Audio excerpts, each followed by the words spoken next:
Bienvenue sur France 24 pour cette nouvelle édition du Talk de Paris. Avec cette semaine, l'Afrique en ligne de mire. L'Afrique tiraillée entre ses espoirs et ses démons. État d'urgence au Tchad, tragédie des réfugiés et combats qui continuent au Darfour, incertitude au Kenya après des troubles sanglants. Autant de crises à résoudre pour le nouveau patron de la Commission de l'Union africaine, Jean Ping, qui est notre invité.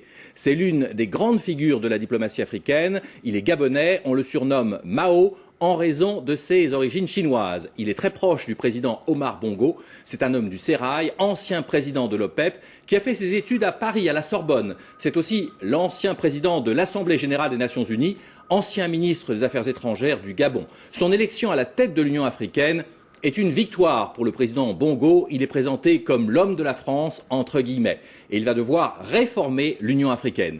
Monsieur le Président, bonjour. Bonjour. Votre élection à la tête de l'Union africaine, qui compte 53 membres, a fait quelques mécontents, parmi lesquels le colonel Kadhafi, le numéro 1 libyen, et aussi le président sud-africain Thabo Mbeki. Alors qu'est-ce que vous répondez à ces critiques, à ces mécontents qui vous accusent encore une fois d'être, entre guillemets, l'homme de la France? Bien, je pense d'abord que tout ça, ce sont des clichés. Vous savez, si vous êtes francophone, on vous taxe d'être l'homme de la France. Si vous êtes anglophone, on le fera de la même façon. Et ce que je constate, c'est qu'on ne parle jamais de pro-africain. On parle de pro-français, de pro-américain, de pro-ceci, mais jamais de pro-africain. Or, si vous êtes élu, c'est que vous avez bénéficié de la confiance de vos électeurs qui sont les chefs d'État. Donc, en principe, vous deviez d'abord être considéré comme un pro-africain. Je suis en tout cas un panafricaniste convaincu. Je pense donc que ces accusations ne sont pas particulièrement intéressantes. D'ailleurs, j'ajoute au passage, je crois que c'est un peu exagéré de dire qu'il y a eu autant d'obstacles. En réalité, c'est un peu plus compliqué que cela. Mais c'est vrai quand même que vous succédez à un francophone, le Malien Konaré. Donc c'est bien pour la francophonie, je dirais, mais c'est vrai que d'autres pays auraient souhaité d'autres candidats, notamment Kadhafi voulait son propre candidat. Oui, bon, je crois que c'est exact. Mais quand je dis que c'est plus compliqué que cela, c'est parce que après demi-siècle d'indépendance, arriver encore à voir l'Afrique à travers des clichés de francophones, anglophones, arabophones, je pense que c'est un peu un retour en arrière. Je crois qu'il faut aller de l'avant. On voit quand même l'influence certaine du doyen de l'Afrique, le président du Gabon, que vous connaissez bien. Oui, je pense qu'un candidat pour être élu a besoin d'être appuyé par son pays, a besoin d'être en tout cas présenté, recommandé et appuyé par son pays. Moi, j'ai bénéficié de cela. Le président Bongo, le doyen des chefs d'État africains, a mis tout son poids dans la balance et a donné les moyens pour pouvoir effectivement entreprendre cette campagne. Mais cette dimension, aussi importante soit-elle, doit être prise en compte à côté d'autres éléments, d'autres facteurs. Je pense que j'ai bénéficié par rapport aux autres candidats, j'ai bénéficié de la présentation que vous venez de faire vous-même, c'est-à-dire, me semble-t-il, je suis un peu plus connu que... Un diplomate d'expérience. Voilà, je pense que ça a beaucoup joué. La présidence de l'Assemblée générale des Nations unies a fait que je me suis fait connaître par la totalité des présidents africains. Alors, quel est votre objectif numéro 1? Est-ce que c'est, d'un mot, réformer l'Union africaine, dont on s'interroge parfois sur la capacité d'action, on dit même l'impuissance de l'Union africaine? Quel est votre objectif premier? Écoutez, je crois qu'il y a eu un audit qui a été commandité par mon prédécesseur, et il y a à l'intérieur de cet audit beaucoup de choses. Elle se résume en gros à la nécessité de réformer. Mais je voudrais vous rappeler que l'Union africaine, c'est beaucoup de choses. C'est d'abord 53 pays, c'est énorme. Près d'1 milliard d'habitants. 53 pays, 750 millions d'habitants, et d'ici 2020, l'Union africaine comptera 1,4 milliard d'habitants, c'est autant que la Chine d'aujourd'hui. C'est pas peu dire. Alors réformer, ça veut dire par exemple créer un conseil des ministres à l'échelle de l'Afrique? Bon, réformer, c'est beaucoup de choses. Je voudrais vous rappeler ce que je voulais dire, que les objectifs de l'Union africaine sont, on peut, disons, en distinguer 4 ou 5. Ce sont d'abord les questions de paix et de sécurité que tout le monde connaît, parce que c'est la partie la plus visible.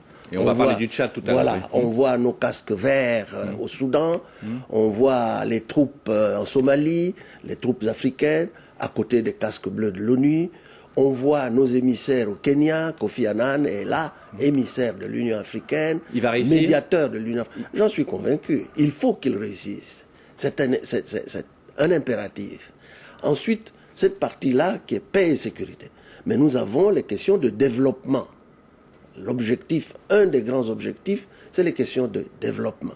Et ces questions, lutte contre la pauvreté, contre la marginalisation du continent, contre les maladies, le VIH-Sida, le paludisme, les épizooties, etc., pour l'éducation, etc. Bon, ce deuxième objectif est important. Et je crois que j'ai l'intention de faire en sorte que l'Afrique marche sur ses deux jambes. Il y a la jambe politique, la paix, la sécurité que tout le monde connaît. Il y a l'autre jambe qui est importante, la partie développement, que l'on connaît un peu moins bien, mais qu'il convient de relancer. Un exemple, le NEPAD. Il faut que le NEPAD devienne opérationnel. Vous voyez? Mais nous avons donc... Mais il faut une tête. Il faut une tête qui fasse en sorte que ces deux jambes marchent. Et cette tête, ce sont les institutions de l'Union africaine qu'il faut aussi réformer. Il y a la commission, bien entendu. Il faut faire en sorte que cette commission marche, qu'elle devienne efficace, qu'elle travaille dans la transparence, que les pays qui nous donnent de l'argent sachent ce qu'on fait de leur argent.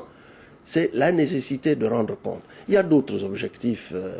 Nous allons y revenir, mais je vous propose, comme le veut la tradition de cette émission, de regarder d'où vous venez. Je rappelais que l'on vous surnommait Mao en raison de vos origines chinoises. Je vous propose de regarder ensemble ce portrait qui a été préparé par l'un des journalistes de la rédaction de France 24, Clément Massé. Un Gabonais que l'on surnomme Mao à la tête de la commission de l'Union africaine. Jean Ping doit ce surprenant sobriquet à son président et ancien beau-père Omar Bongo. Figure emblématique de la France-Afrique, Bongo l'a affublé de ce pseudo du fait de ses origines asiatiques. Le père de Jean Ping, un forestier chinois installé au Gabon. Aujourd'hui père de 8 enfants, Jean Ping a eu 2 enfants avec la fille aînée du président Bongo, Pascaline, actuellement directrice du cabinet présidentiel. Les origines sino-gabonaises de Jean Ping ont été un formidable atout lors de son élection. À l'heure où la Chine entend jouer un rôle de plus en plus important en Afrique, les votants n'ont pas oublié qu'il a été l'un des artisans du rapprochement de Libreville avec Pékin. La Chine présente dans les secteurs clés de l'économie gabonaise comme le pétrole, le bois et bientôt le fer. L'élection de Jean Ping sonne la consécration d'une carrière rondement menée dans la diplomatie. Il a travaillé à l'UNESCO, a été ministre à maintes reprises, et notamment ministre des Affaires étrangères du Gabon jusqu'à sa nouvelle nomination à la tête de la Commission de l'Union africaine. Cette nomination est aussi une victoire pour Omar Bongo, le président du Gabon, qui s'applique à apparaître comme un médiateur d'envergure des crises africaines, avec toujours à ses côtés Jean Ping. Le nouveau président de la Commission de l'Union africaine ne prendra ses fonctions qu'en avril. Il s'est notamment donné pour mission d'œuvrer au rapprochement entre l'Afrique et le monde arabe. Mais le gros chantier qui l'attend, c'est la création d'un gouvernement de l'Union africaine, une simple étape, avant celle encore hypothétique des États-Unis d'Afrique. Monsieur le Président, ce surnom, Mao, c'est le président du Gabon qui vous l'a donné. Comment vous réagissez? Oui, c'est exact. Pour la petite anecdote, j'avais remarqué que quand le président Bongo était particulièrement content de moi, il m'appelait effectivement Mao. Autrement, normalement, il m'appelle Jean. Mais quand il était moins content, il m'appelait Monsieur le ministre d'État. Alors, je savais voir, selon les appellations, lorsque le président était heureux ou l'était moins. Alors, ce surnom Mao rappelle vos origines chinoises. Cela fait de vous un excellent médiateur pour dialoguer avec la Chine qui devient une des grandes puissances en Afrique. Oui, mais je pense que, vous savez, l'Afrique a plusieurs partenaires. Vous voyez, le partenaire traditionnel de l'Afrique, en général, c'est l'Europe. Nous avons avec l'Europe des liens séculaires. Maintenant, la mondialisation veut que nous sortions des relations classiques, des relations entre partenaires anciens colonisateurs et anciens colonisés. Il faut s'ouvrir au reste du monde. Et cette ouverture est marquée par la présence, comme vous venez de le voir, plus grande des États-Unis d'Amérique. Le président Bush est en train de visiter le continent africain, par un partenariat avec le Japon, qui est depuis ancien, par un partenariat avec la Chine, par un partenariat avec la Corée, par un partenariat avec l'Amérique latine. Donc les partenariats se multiplient. Nous avons besoin de négocier avec tous ces partenaires. Tenez, prenez le cas de l'Union européenne, avec lequel nous avons établi un partenariat important que vous avez remarqué à Lisbonne, lors de la tenue du sommet Union européenne-Afrique. Vous remarquerez que ce sommet est important, puisque dans les questions de paix et de sécurité, c'est l'Union européenne qui finance la plupart des opérations de maintien de la paix et de la sécurité en Afrique. L'une des tâches essentielles aujourd'hui des partenaires de l'Afrique, c'est de régler la question de l'immigration. On a entendu le président Sarkozy qui parle d'immigration choisie, mais je voudrais vous proposer d'écouter tout de suite une question de Serge Daniel, qui est un journaliste et qui vient d'écrire un livre sur justement les phénomènes de migration clandestine en particulier. Écoutons sa question. Aujourd'hui, sur 3 Africains, 2 ont moins de 25 ans. Et sur ces 2-là, quasiment un est au chômage, c'est-à-dire il est au chômage, il n'a pas d'emploi. S'il n'a pas d'emploi, ou il est en train d'étudier, mais il n'aura pas de travail, donc il est dans une usine de fabricat de chômeurs, où il est sur les routes de l'immigration clandestine, il va chercher le bonheur ailleurs. Qu'est-ce que vous entendez faire aujourd'hui pour cette jeunesse-là? Et par rapport à ce débat de quotas d'immigration en Europe, est-ce que vous comptez par exemple nommer pour le compte de l'Union africaine un monsieur migration qui sera chargé de discuter directement de ces problèmes-là avec les pays africains, mais également avec les pays européens? Je vous remercie. Il faut préciser d'abord que l'immigration est une préoccupation importante pour tout le continent. Lorsque des compatriotes, des Africains, quittent leur terroir, quittent leur pays, traversent les mers au risque de leur vie, au péril de leur vie, pour aller chercher le bonheur ailleurs, et que, arrivés sur les bords de cet Eldorado, ils trouvent des portes fermées, sont renvoyés chez eux, c'est une grande préoccupation pour le continent. Je dois dire d'ailleurs que ces migrations ne se font pas seulement en direction de l'extérieur. À l'intérieur de l'Afrique, il y a des mouvements importants de migration à l'intérieur du continent, où des gens partent aussi, traversent des mers pour aller vers d'autres pays africains à la recherche de ce qu'ils croient être le bonheur. C'est très important. Donc il faudrait que nous nous préoccupions de cette dimension importante. Et comment on fait alors? Bien. D'abord, je crois que nous devons négocier effectivement.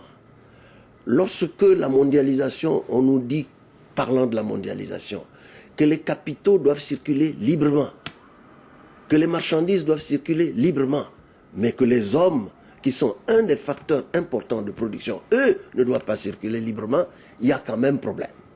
Mais alors, est-ce que vous êtes prêt à faire un geste spectaculaire et de nommer auprès de vous quelqu'un dont ça sera la tâche unique? Mais nous avons déjà, au sein de l'Union africaine, un domaine important qui s'occupe de cela. Nommer quelqu'un ne constitue pas un problème. Nous allons le faire. Mais je pense que le problème lui-même doit être abordé par tous les dirigeants de l'Union africaine, le président de la Commission africaine y compris. Et quand Nicolas Sarkozy parle de quotas et quand il veut, entre guillemets, choisir les immigrés, vous lui répondez quoi? Écoutez, je crois que je viens d'arriver à la Commission. Il est important que nous attamions des discussions avec nos partenaires européens, français, espagnols et autres pour regarder ce problème. Et avant de faire des déclarations, il faut que nous arrivons à trouver une solution. Et les tests ADN qui vont être pratiqués sur les immigrés qui viennent en France, ça vous inspire quelle réflexion? Écoutez, les tests ADN, lorsqu'une famille africaine vient ici, que cette famille africaine, par exemple, a adopté un enfant, que cet enfant est soumis au test ADN, qu'est-ce que ça veut dire? Ça veut dire qu'on va on va choisir au sein d'une famille ceux qui doivent entrer et ceux qui ne doivent pas entrer. Je pense que c'est quelque chose qu'il convient de revoir. Pour l'Afrique, c'est un enjeu dramatique et crucial, c'est la question du sida. Je vous propose d'écouter la question de Willy Rosenbaum, qui est le président du Conseil national du sida. Bonjour Monsieur Ping, vous êtes aujourd'hui le président de la Commission de l'Union africaine, qui est l'autorité exécutive de l'Union, mais vous disposez aussi d'un pouvoir d'initiative. Vous êtes chargé du développement des droits de l'homme, de la démocratie et du maintien de la paix dans la région. Les institutions internationales ont déjà fait le constat que la pandémie de VIH-Sida compromet durablement le développement et la stabilité du continent africain. Et c'est sans doute le défi le plus important que vous ayez à relever. Il est démontré aujourd'hui que la gratuité des soins au point de dispensation diminue par 2 la morbidité et la mortalité liées à cette maladie. Bien qu'encore insuffisant, l'investissement consenti par la communauté internationale est significatif et permet d'envisager le traitement des populations touchées. Pensez-vous, Monsieur Ping, pouvoir impulser des politiques publiques à la hauteur des enjeux, promouvoir la gratuité des soins garante de son efficacité et colmater la crise des ressources humaines dans le domaine de la santé qui représente un problème majeur? Je voudrais d'abord profiter pour le remercier pour ce qu'il fait pour notre continent. Vous savez que le sida ravage le continent africain plus que tout autre continent. Nous sommes donc confrontés à, là, un cas extrêmement grave.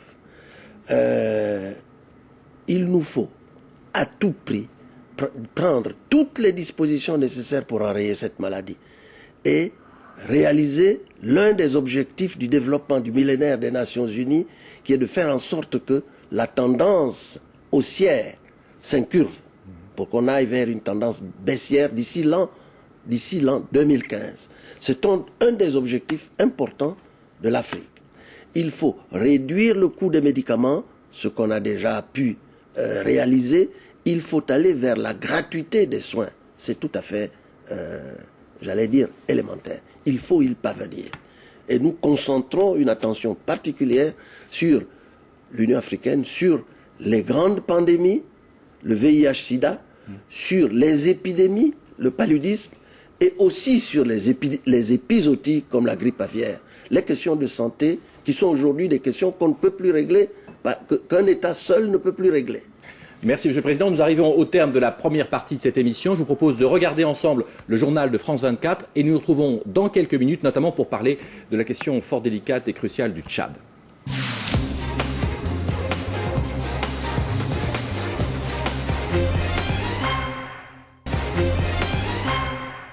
Retour sur le plateau du Talk de Paris avec pour invité cette semaine le président de l'Union africaine, Jean Ping, que je salue, et aussi avec nous sur ce plateau Francis Lalouto, qui est le rédacteur en chef du journal Continental. Monsieur le Président, premier dossier pour vous, premier dossier à régler d'urgence, la question tchadienne. Pour vous, c'est effectivement le dossier numéro 1 à régler en tant que président de l'Union? Écoutez, tous les dossiers brûlants sont des dossiers numéro 1. Vous avez la crise au Kenya, qui n'est pas encore résorbée. Vous avez les problèmes du Darfour, vous avez la Somalie, et maintenant, un problème brûlant de l'heure, le Tchad. C'est donc une préoccupation. Justement, nous sommes en direct avec le Tchad, avec le président de l'Union des forces pour la démocratie et le développement, Mahamat Nouri. Qu'est-ce que vous attendez du nouveau président de l'Union africaine pour qu'on trouve un règlement à la crise tchadienne? Je dirais tout de suite tout de même que le problème du Tchad est avant tout un problème politique. Nous avons par le passé, et nous continuons à le dire, que le problème du Tchad est un problème politique et la solution doit être politique. Mais malheureusement, Déby a refusé tout dialogue, vrai, et a obligé les autres opposants à utiliser la violence pour apporter des changements politiques au Tchad. Donc il faut nécessairement un dialogue politique pour résoudre. Une victoire militaire n'est pas forcément une solution définitive. C'est pour cela que moi je proposerais plutôt un dialogue inclusif qui regroupe toute la classe politique tchadienne, c'est-à-dire les partis politiques, les oppositions politico-militaires, les organisations de la société civile, pour trouver une solution définitive au problème du Tchad. Tous les Tchadiens, dans leur majorité, savent la gravité de la situation, mais tous pensent que le problème du Tchad doit être trouvé entre tous les Tchadiens autour d'une table ronde. Sur ce point, Monsieur le Président, qu'est-ce que vous répondez au président donc, de l'opposition tchadienne? Est-ce qu'il appelle à un dialogue? Qu'est-ce que vous pensez de cette idée d'une table ronde au Tchad? Écoutez, je voudrais dire un certain nombre de choses. Premièrement, nous croyons que les problèmes doivent être réglés par la négociation. Ça, c'est une première affirmation de l'Union africaine. Il faut négocier pour trouver une solution au problème, parce que la solution militaire n'est pas toujours une solution appréciée. D'autant que l'Union africaine interdit les changements anticonstitutionnels, c'est-à-dire la prise du pouvoir par la force. Il faut passer par les voies normales, c'est-à-dire par des élections pour arriver à prendre le pouvoir. Ça, c'est la deuxième observation.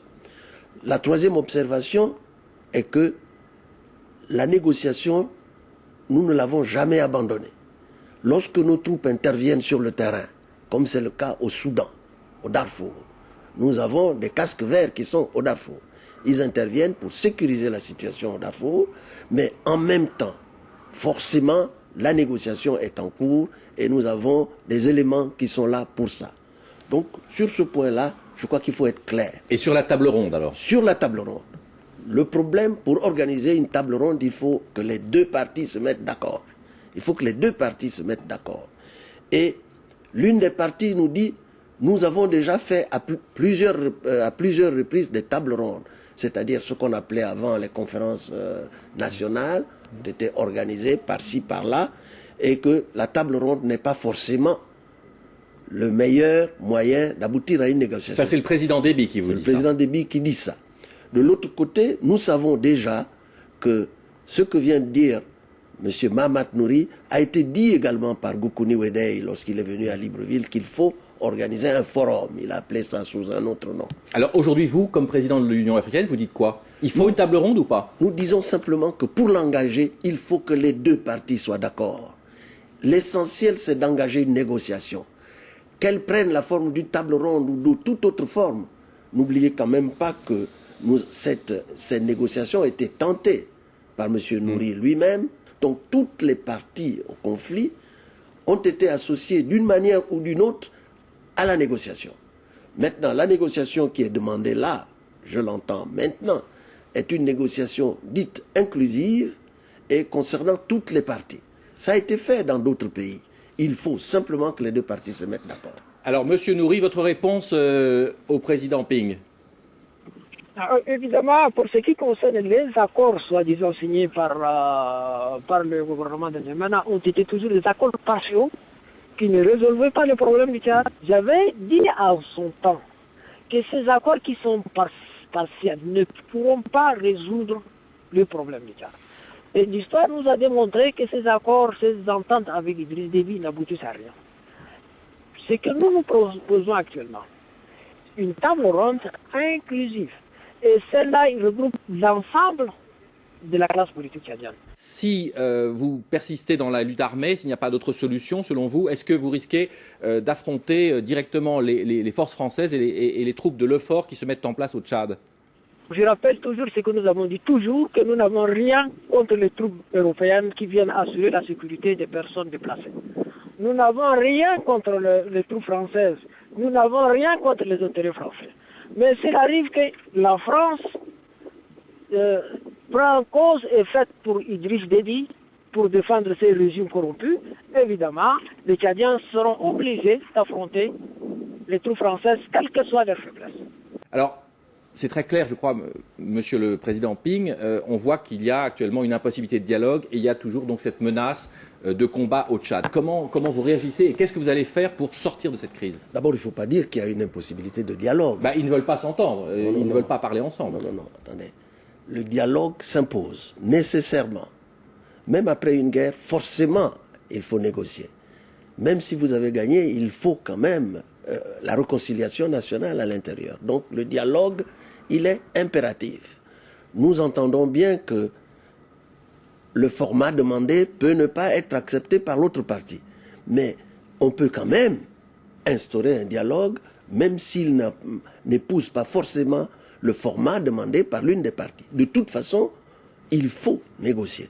On ne peut pas prendre le pouvoir par les temps qui courent par la force. L'Union africaine l'interdit, c'est considéré comme anticonstitutionnel, et donc il faut nécessairement aller à la négociation.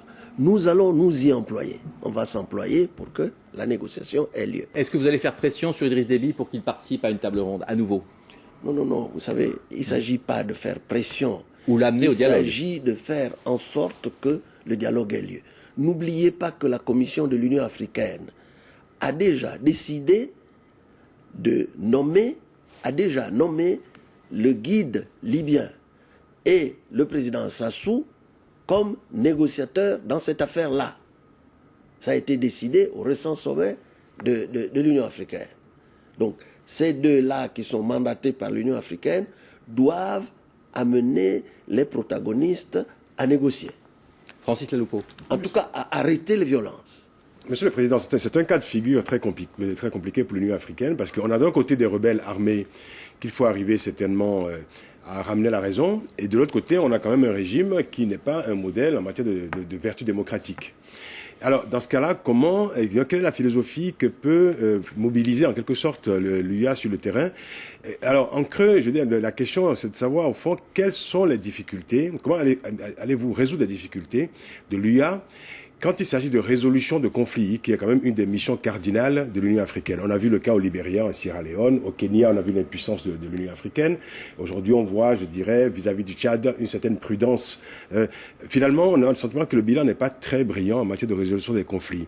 Alors, l'autre question, au fond, c'est de savoir si l'Union africaine, le président de l'Union africaine, peut parler au nom de tous les pays africains, c'est-à-dire porter la voix d'une Afrique malgré la disparité justement des cultures politiques dans ces pays-là.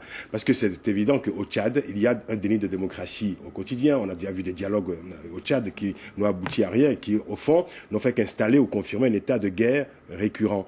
Et dans d'autres pays, il y a des pays effectivement où, où la démocratie est davantage respectée. Comment arriver à, je veux dire, mettre en mouvement une philosophie de résolution des conflits quand il y a une telle disparité de culture politique? Alors, votre réponse, Monsieur le Président. Bon, d'abord, je dois dire que je ne suis pas tout à fait d'accord avec vous. Vous êtes en train de dire que la crise au Kenya ne trouve pas de solution. Je dis non. La crise au Kenya date des élections de fin décembre, du 27 décembre.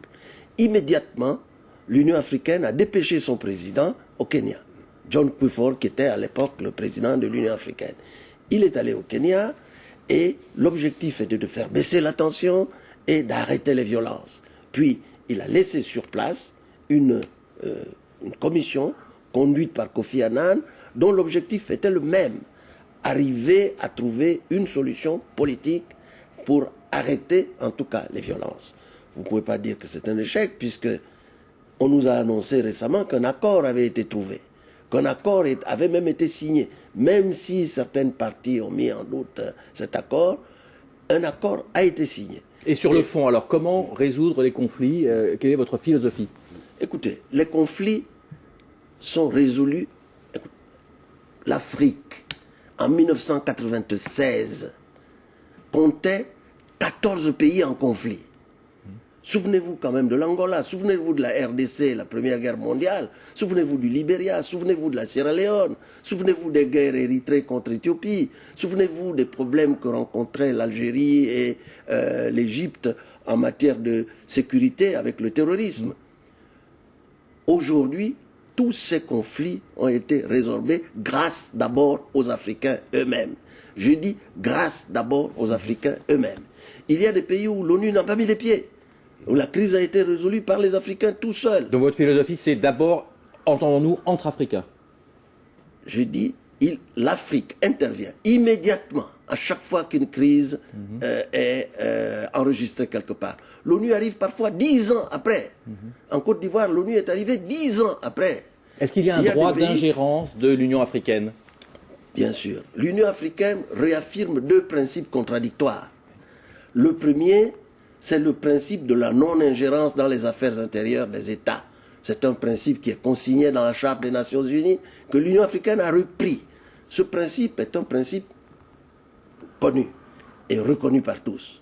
Mais à côté de cela, l'Union africaine affirme que dans des cas particulièrement graves où la paix, la sécurité et la stabilité du continent est mise en danger, la conférence de l'Union peut intervenir, en particulier lorsqu'il y a génocide, crime de guerre et crime contre l'humanité. L'organisation peut intervenir. C'est le premier groupe d'États au monde à avoir codifié cela, avant même l'ONU. Francis Laloupo. Avant même l'ONU. Comment interprétez-vous les propos de votre prédécesseur, Alpha Oumar Konaré, qui déplorait justement le manque de moyens, notamment pour la résolution des conflits, et qui déplorait aussi le manque, il disait, le manque cruel de volonté politique de la part des chefs d'État africains? Écoutez, lorsque l'acte constitutif de l'Union est clair, et lorsque le président de l'Union affirme clairement que nous sommes pour la non-ingérence, mais nous sommes aussi pour la non-indifférence. C'est important, nous sommes là à l'avant-garde, j'ai dit à l'avant-garde de l'évolution du monde. Mais il n'y a pas une certaine impuissance de l'Union africaine? L'impuissance, c'est quoi? L'impuissance, c'est que les États africains manquent de moyens pour projeter sur le territoire, sur le théâtre des opérations, leurs troupes. Manquent cruellement de moyens. Nous avons besoin pour cela de l'appui extérieur.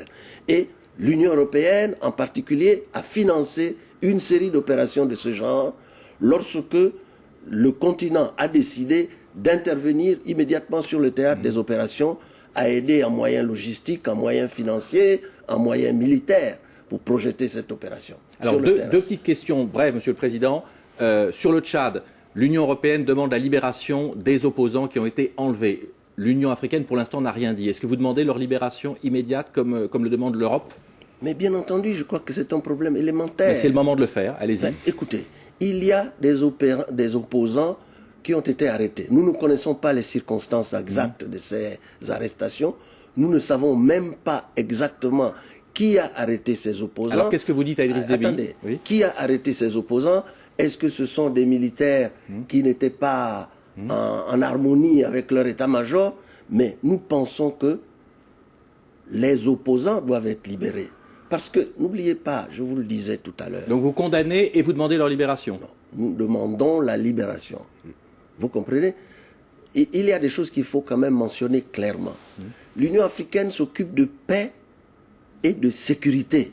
Mais l'Union africaine s'occupe aussi, c'est un objectif fondamental de l'Union africaine, s'occupe aussi de démocratie, d'état de droit, des droits de l'homme. Et alors sur ce point, justement, nous pensons qu'il faut instaurer la démocratie. Mais au Tchad, il faut que les opposants soient libérés comme le demande la France, comme le demande l'Europe. Mais évidemment, cela va sans dire. Est-ce qu'on peut imaginer que l'Union africaine mette en place une charte ou alors des critères de convergence justement en matière de démocratie pour tous les pays africains? Mais cette charte existe. Oui, mais est-ce qu'elle est appliquée? Il y a une charte qui a été créée à cet effet. Je vous dirais que cette charte va même plus loin que les constitutions de l'Union européenne. Mais il ne faut pas croire que on passe de manière instantanée. La démocratie n'est pas un événement, c'est un processus. Alors, une question très concrète. Il y a un journaliste qui est emprisonné au Niger, Moussa Kaka, et RSF, l'organisation Reporters sans frontières, demande sa libération. Qu'est-ce que vous dites, vous, sur ce cas? Je n'ai pas à me préoccuper à ce que RSF dit. RSF est une organisation non gouvernementale. Ce qui nous préoccupe à nous, nous, dans l'Union africaine, ce sont les principes défendus par l'acte constitutif de l'Union. Et sur ce journaliste-là, on demande de laisser la liberté de presse s'exprimer. Pour ce journaliste aussi? Pour tous les journalistes, y compris celui-là. Nous disons simplement que il faut tout de même ne pas s'imaginer qu'il y a des gens qui sont au-dessus de la loi. Un dernier mot de Francis Laloupeau. On connaissait la fougue et même les indignations de votre prédécesseur. Est-ce qu'avec vous, on va assister à un changement de style, un style plus apaisé? Monsieur le Président? Bien, je crois que oui. Le président Konaré est un ancien président. C'est aussi un homme de conviction qui parle haut et fort. Même quand il était président, il le faisait. Moi, je suis un diplomate. Donc, il va y avoir un changement de style. Et votre style, c'est quoi? Votre style, c'est quoi? Mon style, c'est peut-être agir beaucoup. Parler peut-être un peu moins, mais c'est agir. Il faut nous juger sur des actes, et non pas sur les paroles. Il faut nous juger sur des actes. Et j'ai l'intention sur ce point de faire en sorte que les chantiers qui sont en cours avancent par des actes. Non pas par des procès d'intention, par des actes. Je le répète, par des actes. Très bien, merci beaucoup pour cet engagement sur l'antenne de France 24. Merci d'avoir participé tous les deux à cette émission consacrée donc au futur de l'Union africaine. Et bien entendu, je vous donne rendez-vous la semaine prochaine pour une nouvelle édition du Talk de Paris. À très bientôt.